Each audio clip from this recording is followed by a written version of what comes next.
안녕하세요. 저는 컴퓨터공학과 2학번 변시윤입니다. 안녕하세요. 저는 컴퓨터공학과 2학번 양진영입니다. 안녕하세요. 저는 소프트웨어 융합학과 2학번 정대균이라고 합니다. 안녕하세요. 저는 소프트웨어 융합학과 2학번 안현서라고 합니다.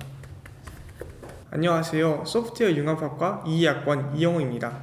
안녕하세요. 저는 인공지능학과 2학번 이혁승입니다.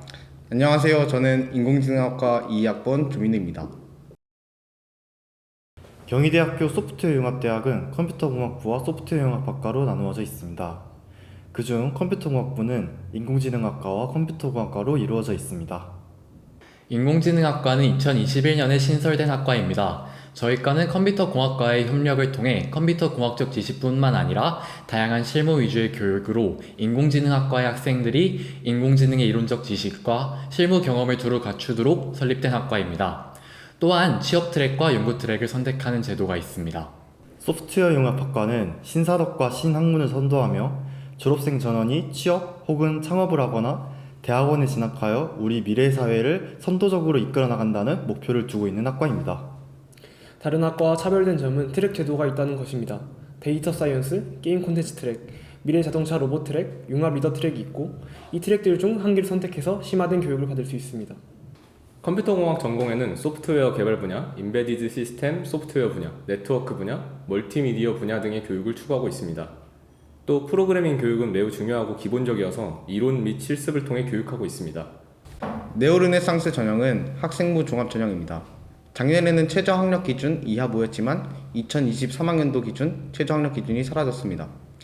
1차에서는 700점 만점에 서류평가 100%로 선발이 되고 작년에는 4배수였지만 올해는 3배수로 축소되었습니다.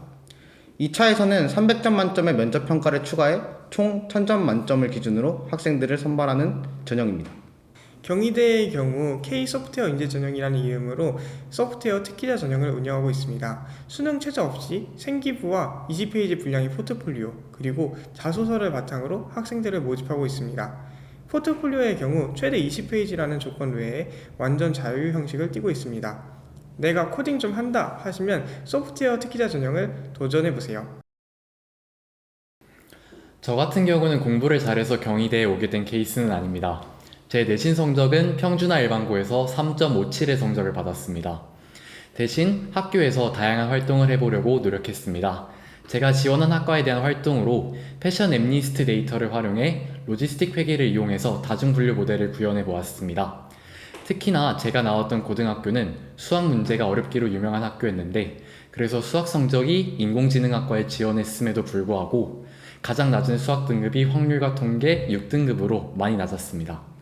그렇기에 저는 생기부에서 제가 이 학과에 입학했을 때 정규 과정을 잘 밟을 수 있음을 보여주어야 했습니다. 앞선 다중분류 모델을 단순히 구현하는 데서 멈추지 않고 활성화 함수, 백프로파게이션 등 이론적 배경에 대해 풍부하게 공부한 내용을 세특에 녹아내려고 했습니다. 저는 경희대학교 기준으로 내신 2.1등급으로 입학했습니다. 비교 활동 중에서 가장 체계적으로 빌드업했다고 할 수 있는 부분은 바로 동아리 활동입니다. 1학년 때에는 빅데이터 분석 동아리에서 R을 활용한 빅데이터 수집 및 분석 활용 방안에 대해서 공부하면서 빅데이터, 인공지능에 대한 기초 지식을 쌓고 2학년에는 C++, 아두이노, 파이썬을 활용한 다양한 개인 프로젝트를 진행했습니다.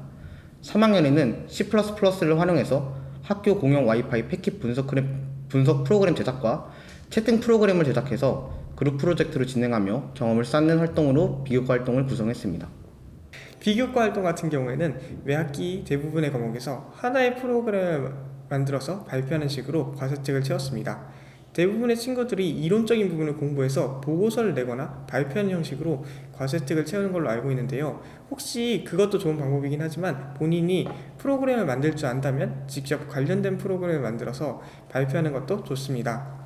우선 과목별로 자료를 새로 조사할 필요도 없고 선생님들께서 매우 신기해하시고 좋아해 하십니다. 화학 시간이면 원소 기호 외우기 게임을 만들어서 발표하고, 국어 시간이면 스토리 게임을 만들어서 발표하고, 물리 시간이면 간단한 물리 엔진을 만들어서 발표하는 식으로 활동을 했습니다. 저는 지방에 있는 일반 고등학교를 나왔고 내신 등급은 1.7에서 1.8 사이였습니다. 저 같은 경우에는 1학년 2학기에 학교에서 처음 파이썬을 배우고 그때부터 너무 재미있어서 컴퓨터 분야로 진로를 정하게 되었습니다. 그래서 2, 3학년 때는 주로 파이썬을 이용해서 활동을 많이 했었습니다. 그렇다고 제가 막 엄청나게 거창한 코딩을 한 것은 아니었습니다. 지금 와서 생각해보면 되게 부끄럽기도 한데 기억에 남는 거는 파이플란 모듈을 활용해서 구분구조법을 설명했던 활동도 있었고요. 몬테카를로법으로 기하적인 확률 분포를 나타내는 그러한 활동들을 했었던 것 같습니다. 그 밖에도 이제 친구들이랑 미니게임을 만들거나 아두이노 프로그래밍을 해본 적도 있습니다. 프로그래밍의 수준 자체는 그렇게 높지는 않았었지만 최대한 이것저것 많이 시도해봤던 흔적들이 생기부에 많이 남아있었던 것 같습니다. 저는 진짜 평범한 경기권 일반고에서 내신 2.2에서 2.3 등급 정도였어요. 좋은 학교 많이 못 보내는 네오 전형으로 경희대 컴공 올 수 있는 아슬아슬한 내신이라고 생각하는데 저도 2학년 때 파이썬 해보고 재밌어가지고 동아리에서 막 프로그래밍 해보고 아두이노도 다뤄보면서 이제 2학기 때 2학년 2학기에 제가 다녔던 고등학교에서 가장 규모가 큰 대회에서 아두이노를 메인으로 하는 이제 태양을 추적하는 태양광 추적 장치를 제작해서 수상도 하고 이제 3학년 때는 본격적으로 프로그래밍 하면서 파이썬도 전반적으로 공부하고 이제 텐서플로우 활용해서 인공지능, 얼굴 인식하는 인공지능도 제작하고 했습니다. 그래서 사실 이런 것들은 학교에서 알려주는 게 아니기 때문에 직접 구글링도 해보고 검색도 해보고 이래야 할 수 있는 것들이거든요. 이 분야 진학을 희망을 한다면 다양한 활동을 해보는 게 이제 적성에 맞는지 그리고 흥미가 있는지 알아보는 데 좋을 것 같아요. 제 내신 성적은 지방 일반고 기준 1학년 2.5, 2학년 1.8, 3학년 2.0 정도로 최종 2.2 정도였던 것 같습니다. 활동은 대표적으로 이제 자소서에 썼던 내용은 아마존 웹 서비스를 이용해서 급식 정보를 나이스에서 받아와서 웹에 정보를 제공하고 이를 카카오톡 챗봇으로 활용해 요청을 보내고 응답을 받는 식으로 급식 알림 챗봇을 만들어서 실사용했던 경험이 있습니다. 세특 내용은 대부분 전공 관련 내용을 적었고 동아리나 개인 프로젝트는 직접 코드를 짠 반면 세특은 대부분 이론 위주로 작성을 했었습니다. 제 교과 성적은 평준화 일반고 기준 2.8이었어요. 경희대를 노린다고 하기에는 좀 부족한 교과 점수였지만 제가 나름대로 비교과 활동을 열심히 했었고 그래서 상향 카드 한 개로는 적어보겠다 싶어서 적었던 학교였어요. 이제 비교과로는 동아리 활동을 통해서 아두이노를 쓰고 그리고 이 결과물을 사이언스 위크에 전시를 하는 등 학교 행사에 참여를 했고 그 다음에 개인 프로젝트는 파이썬을 이용해서 이제 K민자 알고리즘을 구현하고 이제 그 알고리즘을 이용해서 코로나19 나라별 위기 대처 능력을 실제 통계적으로 그래프로 표시하는 등 이런 비교과 활동을 했습니다. 그리고 추가로 이제 거점형 공동교육 과정이라는 다른 학교에서 수업을 들을 수 있는 제도가 있었는데 여기서 추가적으로 파이썬 알고리즘 문제를 풀거나 이제 파이썬으로 미니게임을 만드는 등의 활동을 더 추가적으로 했습니다. 수능 본 것처럼 각자 면접 보는 건물 앞에 가면 자신의 면접 대기실이 어딘지 붙어 있습니다. 그리고 면접 대기실에서 대기를 합니다. 이때 준비한 것들을 봅니다. 면접 대기실 가면 대기 번호를 나눠주는데 대기 번호에 따라서 2시간 넘게 대기할 수도 있고 빨리 끝날 수도 있습니다. 자기 전 차례사람이 면접장에 들어가게 되면 대기실에서 나와서 면접장 앞에서 대기를 합니다. 이때는 생활기록부나 다른 서류들을 볼 수가 없습니다. 대기하다가 이제 이전 사람이 나오면 그때부터 저희는 면접장에 들어가게 되는데요. 면접장에는 입학사정관 한 분이랑 교수님 한 분이 계십니다. 이제 그때부터는 자신이 준비한 거 열심히 말하고 나오시면 됩니다. 저 같은 경우는 다른 학교랑 다르게 자소서에 쓴 전공 내용은 잘 안 물어보셨고 오히려 2번에 쓴 인성 관련 내용을 집중적으로 물어보셨습니다. 내용이 제가 학생회 활동을 한 내용이었는데 뭐 이런 상황이면 어떡할 거냐 저런 상황이면 어떡할 거냐 이런 식으로 질문을 많이 하셨고 그리고 교수님께서는 전공 관련해서는 이제 먼저 포인터의 개념에 대해서 물어보셨습니다. 그리고 또 제가 마스크 인식 경보 시스템을 제작을 했는데 이때 머신러닝을 이용했었는데 머신러닝의 각 레이어에 대해서 잘 알고 있냐 뭐 아는 대로 설명해 달라 등 전공 관련 질문은 좀 고등학교 수준보다는 어렵게 하셨던 것 같습니다. 이제 가장 기억에 남는 질문은 가장 기억에 남는 활동을 직접 설명해 보라는 것이었습니다. 어떤 활동을 설명하는 것이 가장 좋을까 고민을 해봤는데 아무래도 인공지능학과랑 가장 깊은 연관이 있는 활동을 소개하는 게 맞다고 생각했습니다. 그래서 다중분류 모델을 구현했던 활동을 이제 처음부터 공부했던 과정 그리고 구현 과정까지 구체적으로 설명했습니다. 저는 인공지능 작동 원리, 책에 대해서 알고 있는지에 대한 질문과 그리고 딥러닝에 대한 꼬리 질문이 제일 기억에 남아요.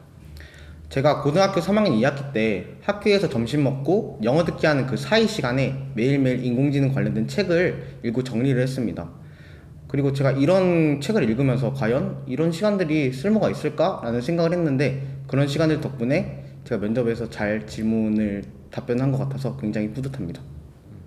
저는 처음에 교수님이 컴퓨터 비전이 어떤 건지 저한테 질문을 하셔가지고 사람이 눈으로 무언가를 인식하는 그런 능력을 컴퓨터로 구현한 것입니다 라고 답변을 했었는데요. 그 답변이 이제 너무 짧았는지 교수님께서 역질문을 2개인가 3개인가를 더 하셨습니다.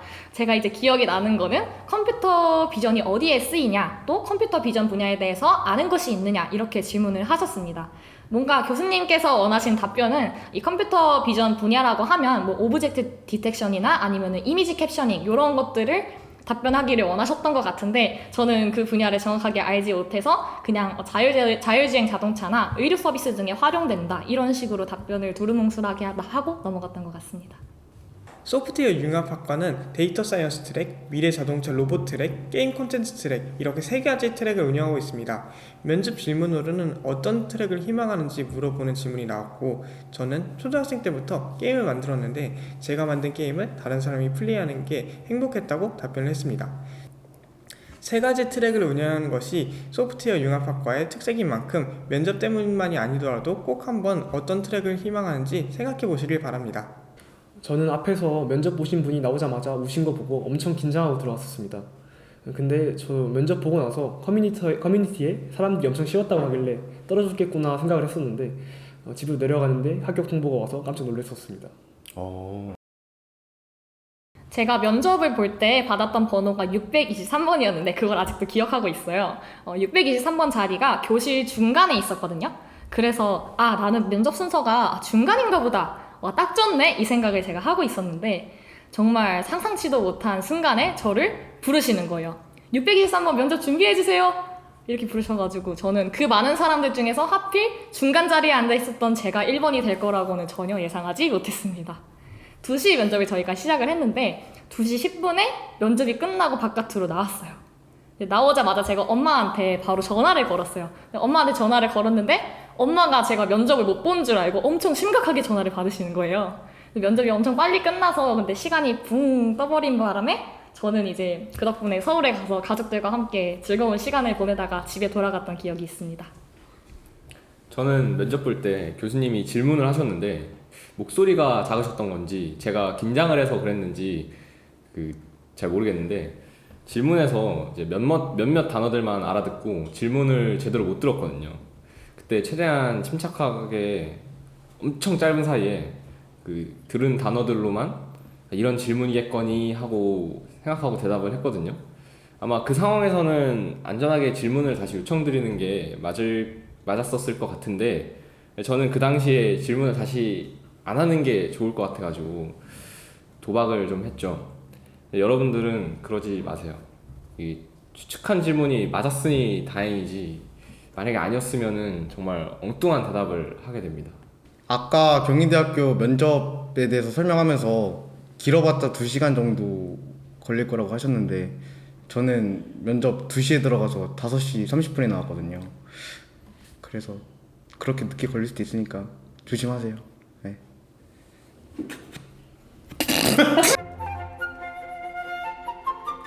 이제 면접을 나름 잘 마쳤다고 생각하고 이제 면접관 분들께 인사하고 나가면서 이렇게 슬쩍 이제 이런 식으로 면접관 분들의 분위기를 보았는데 이제 두 분 다 웃으시고 계시더라고요.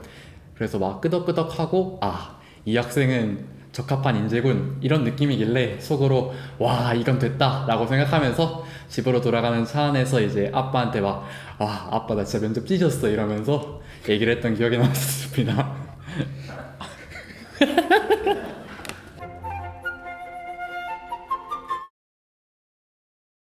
저는 면접을 준비하는 과정에서 많이 막막했어요. 특히 저는 수능 전에도 면접을 봤기 때문에 이 준비 방법을 여러 가지 시도를 해봤던 것 같아요. 결국 면접을 여러 번 보다 보니까 이 반복이 답인 걸 알게 됐어요.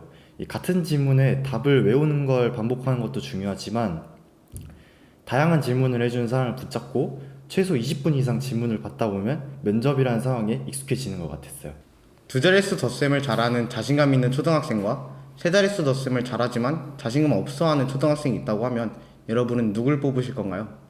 비록 지금은 두 자릿수 덧셈이 전부이지만 앞으로 배울 것이 많기 때문에 자신감 있는 초등학생을 저는 뽑을 것 같습니다.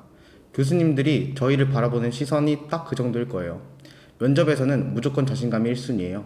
답변 틀려도 괜찮으니까 굉장히 큰 자신감을 가지고 임하는 것이 중요하다고 생각해요. 이제 면접 직전 복도에서 3명씩 대기할 때 이제 복도가 굉장히 추워요. 이때 또 면접이 겨울이다 보니까 심지어 이제 막 긴장하고 있는 상태라서 몸을 엄청 떨었던 기억이 있습니다. 그래서 저도 면접 대기할 때 막 그냥 이러면서 계속 이랬던 경험이 있는데 이럴 때 따뜻하게 입고 가시면 좋을 것 같아요. 이제 면접이라고 해서 너무 격식을 챙기려고 하지 말고 앞으로 학교에서 만날 교수님들과 만나러 간다, 대화를 하러 간다라는 자세로 이제 면접에 임하시면 조금 더 편안한 마음으로 면접에 임하실 수 있을 것 같습니다. 모든 질문은 제가 따로 제출한 포트폴리오에서 나왔습니다. 본인이 포트폴리오에 적은 프로그램의 코드를 꼭 한번 보고 가시는 걸 추천드립니다. 또 프로그래밍 관련 용어들도 질문으로 나오기 때문에 조금 공부해 가시면 많은 도움이 되실 겁니다.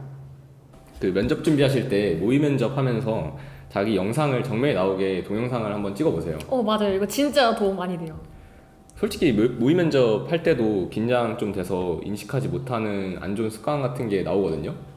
이제 자기 모습을 다른 사람 시점에서 보면 이런 게 잘 보여서 자세나 습관, 시선 처리, 목소리 등등을 체크하기 되게 좋아요.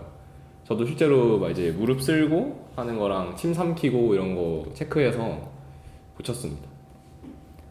제가 또 드리고 싶은 조언은 저 같은 경우에 이제 예측하지 못한 질문에 답하는 거를 되게 어려워했었어가지고 진짜 메모장 같은 데다가 예상 질문만 50개 정도를 막 적어놨던 것 같습니다.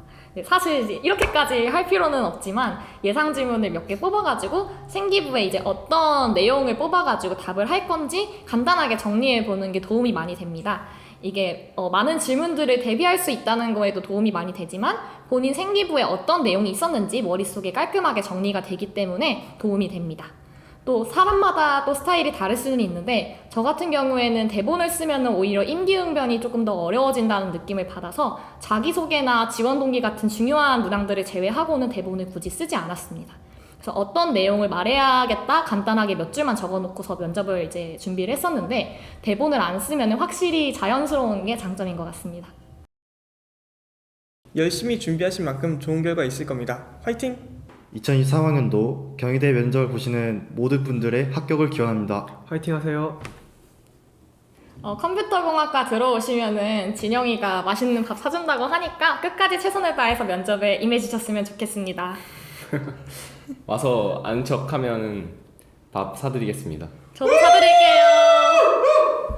아니 아까 컴퓨터 공학과 인터뷰하는 거 봤는데 밥을 사준다고 하더라고요. 맞아. 저희도 질 수 없죠.